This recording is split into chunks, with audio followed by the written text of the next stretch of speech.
todos, obrigado pela presença.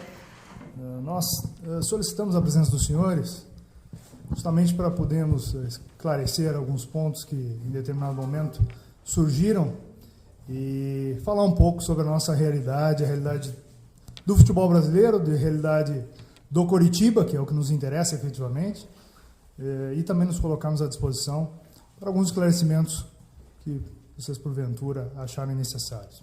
Importante desde já colocarmos a situação econômica do nosso país, diretamente vinculada à nossa atividade, nosso quadro social extremamente reduzido, onde a gente tem realizado pesquisas junto aos nossos associados, e a situação econômica é o principal motivo pela queda do número de sócios da nossa instituição.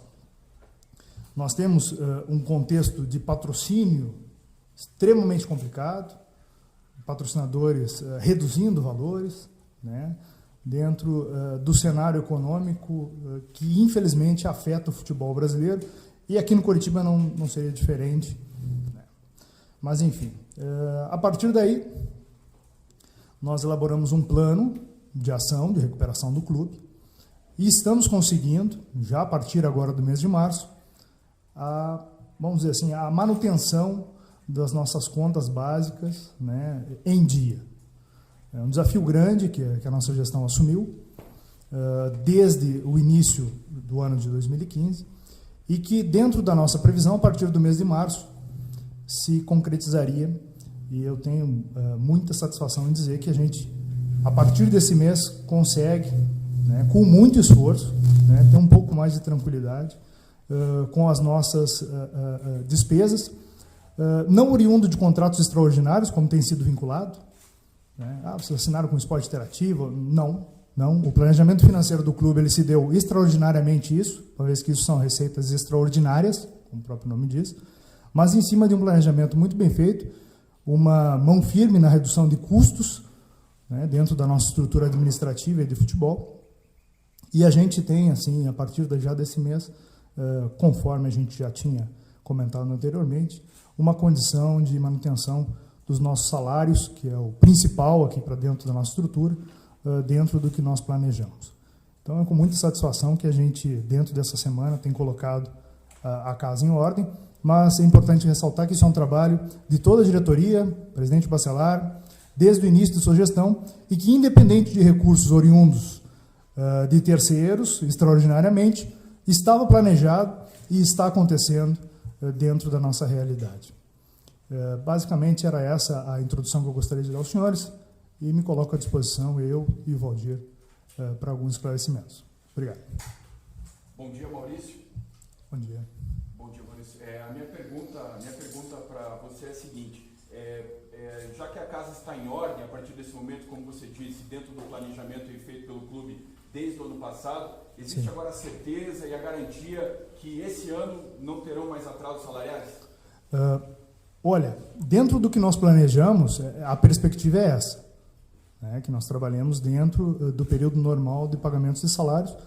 Como eu disse, a gente não tem como fazer uma previsão definitiva, uma vez que nós vivemos num cenário, num contexto econômico extremamente complicado.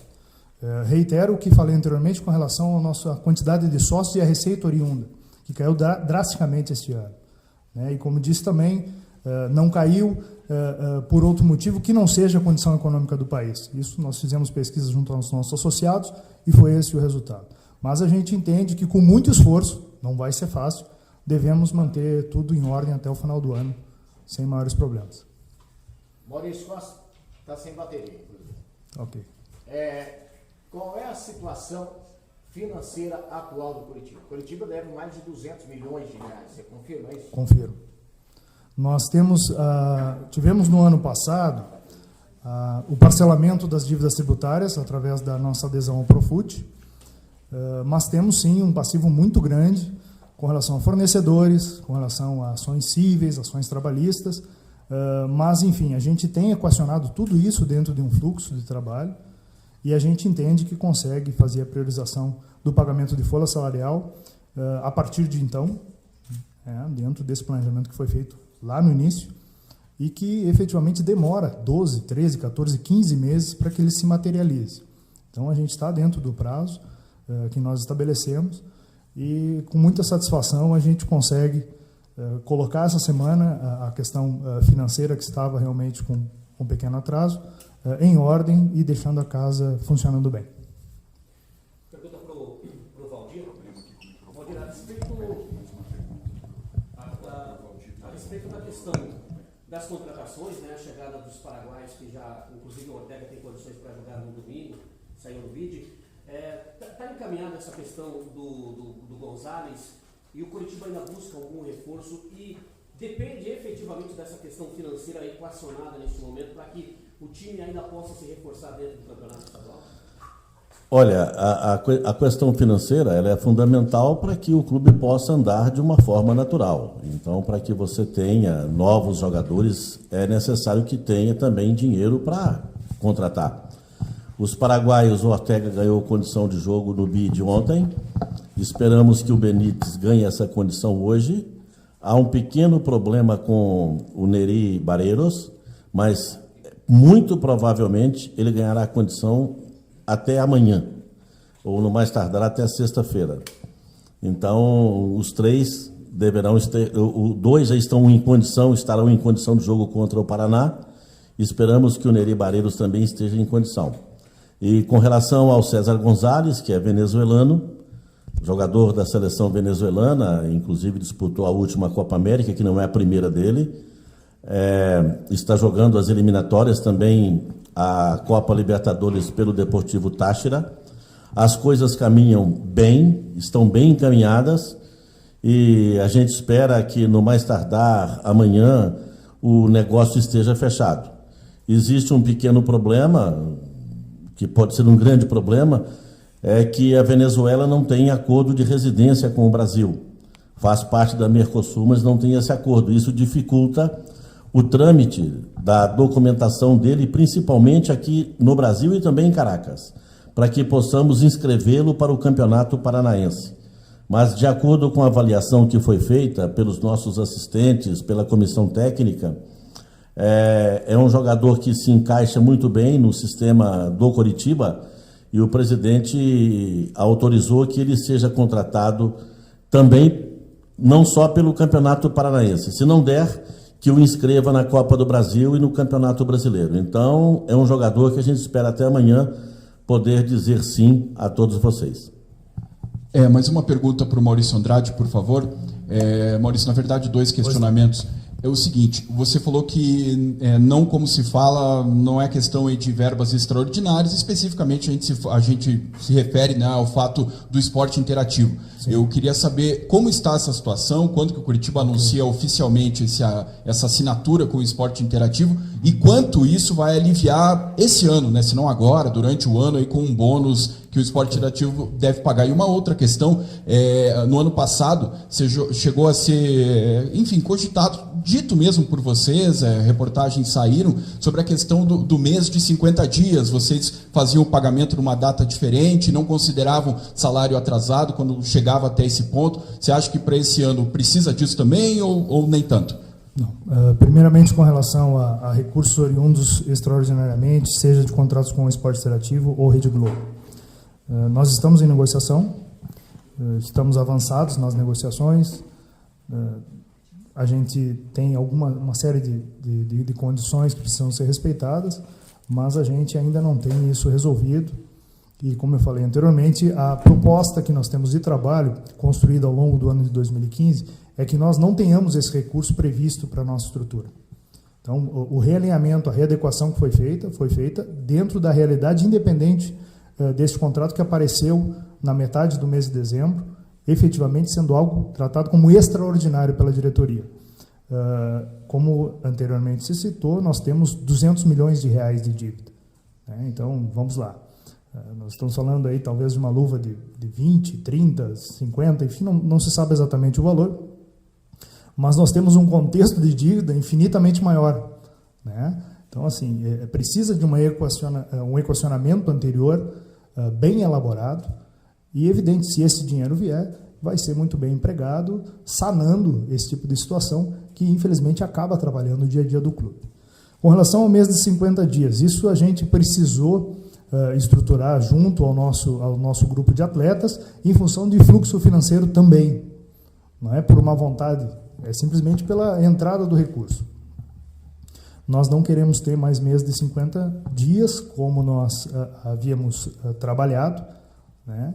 E devemos conseguir manter dentro dos 35, 40, como é de praxe, independente do recurso que talvez entre. Mas a negociação está em andamento e a gente está trabalhando. Vamos ver se a gente consegue finalizar. Uma pergunta para o Valdir. Valdir, diante do que o Maurício falou, que já era um planejamento, a partir de março o Coritiba já está com a questão financeira equalizada, você acha que faltou um pouco de compreensão dos jogadores da semana passada com a questão deles não concentrarem para o jogo contra o Rio Branco, perdeu de repente um pouco do foco da partida? E como é que foi a reapresentação ontem? Teve a conversa? Dá para o torcedor ter certeza que o time está focado no clássico contra o Paraná e retomar o bom futebol do início do ano? Veja bem, a situação financeira crítica que atravessa o Coritiba, ela não nasceu agora. Ela tem alguns anos para ser criada, e foi bem criada. Então, a administração do presidente Bacelar, ele pegou uma situação complicada, e o ano passado eu cheguei no dia 18 de agosto, mas já sabia do que estava acontecendo e vivenciei muita coisa no segundo semestre, e acho que o grupo foi extremamente profissional, trabalhou com afinco e conseguiu, com altos e baixos, arrancar o Coritiba de uma possível degola, ou de uma degola, e nós permanecemos na primeira divisão. Diante de inúmeras dificuldades, o final de ano ele é complicadíssimo, porque você tem que pagar 13º, pagar férias, pagar rescisões contratuais. O mês de dezembro você perde uma boa parte da sua arrecadação, incluindo janeiro também. E houve uma desestruturação um pouco maior no lado de pagamento dos atletas. E muitos chegaram depois que esses problemas já estavam acontecendo. Então, a posição que eles tomaram já era de conhecimento da diretoria. Eles já haviam falado, principalmente comigo, a esse respeito, e eu repassei tudo isso ao restante da diretoria e também ao presidente. E no momento em que eles decidiram que não se concentrariam, foi feito o comunicado, nós tentamos convencê-los, eles acharam que essa era a melhor solução e assim o fizeram.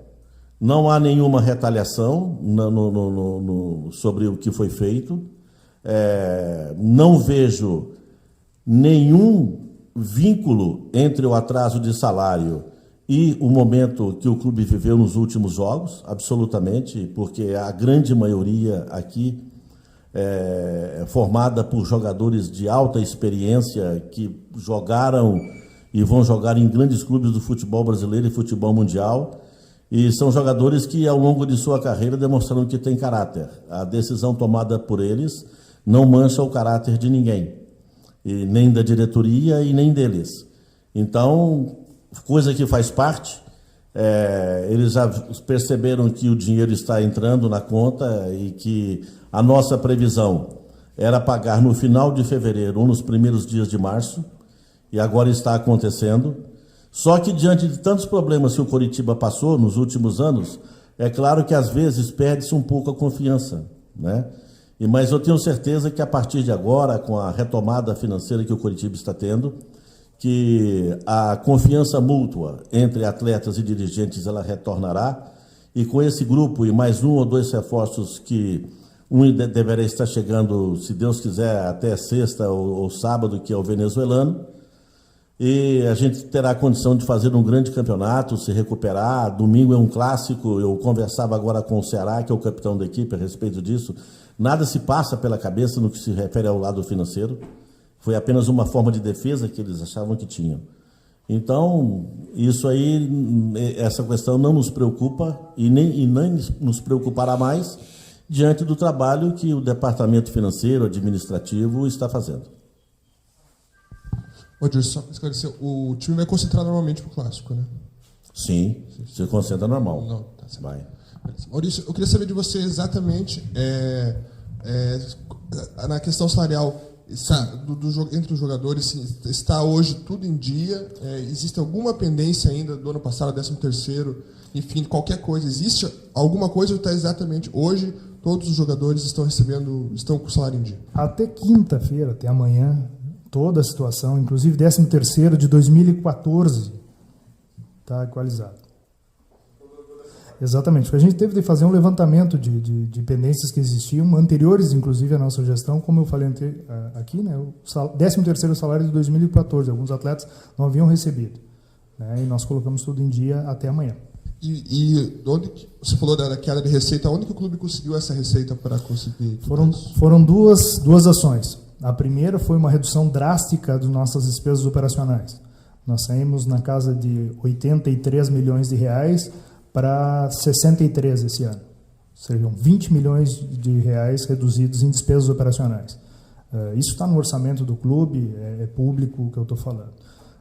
Esse talvez tenha sido o principal motivo de se conseguir uma retomada e um equilíbrio financeiro. A outra foi a busca de novos contratos de patrocínio, renovação de algumas coisas que nós tínhamos, que já se materializaram.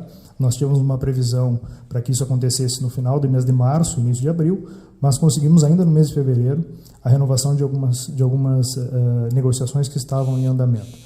E a partir de então, o recurso que vier a gente recebe muito bem, né, mas dentro de uma condição de negociação com fornecedores, com, enfim, débitos que nós temos, que temos de cumprir, e o tamanho do buraco é grande. Nós temos, como falamos anteriormente, 200 milhões de reais a serem administrados, e a perspectiva que se tem de uma receita extraordinária é a utilização para quitação desse tipo de situação. Sabe dizer quanto que caiu o sócio? De quanto era para quanto está agora? Nós chegamos a ter no ano passado em torno de 23 mil sócios, 23, 24 mil sócios. Nós chegamos a 14 mil no mês de janeiro, né?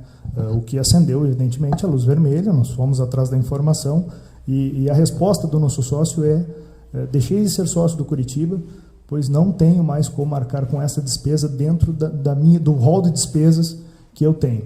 O que é perfeitamente compreensível dentro da situação econômica que nós estamos vivendo, todos vocês, eu, né, num país onde a gente tem uma inflação do jeito que está, e num determinado momento as pessoas tiveram de optar.